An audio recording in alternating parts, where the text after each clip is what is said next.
Space 220. Hey everyone, it is Spoonful for you, back at you again with another video, and today I am doing a review on Epcot's latest restaurant, Space 220, which personally I think is a dumpster fire. Now, unfortunately, it didn't turn out too well. Obviously, there were budget cuts. The original artwork actually looked beautiful. I was honestly excited for this restaurant 4 years ago. It was in the life and the shadow of Epcot. It was what Epcot was. It's what Epcot strived to be. It promised a restaurant that had to do with space and technology and seriousness. You actually got to eat in a space restaurant and actually see astronauts go by. Wow, what a great idea. Well, what we actually got was not that.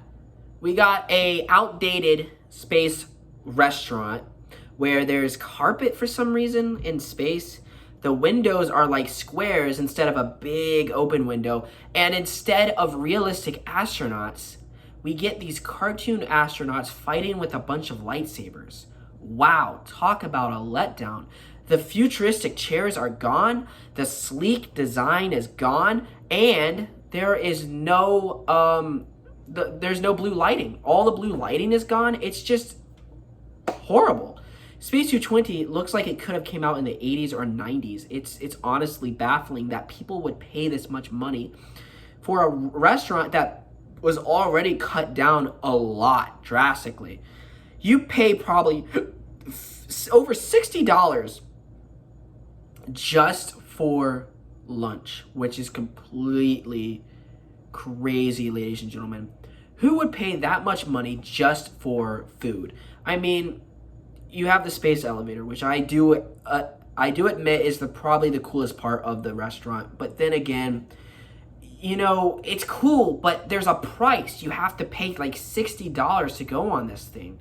You go up and wow, it's awesome, but you have to pay money. So it's like Bob Chapek is making us pay so much stuff that should be free, honestly, when it's not. This attraction should be a standalone attraction that Epcot should have had. Instead, it's linked to a restaurant where you actually have to pay money. It's bad restaurant service. It's bad theme park service. Space 220, like I said before, is very, very outdated. And I've heard very mixed reviews about the food.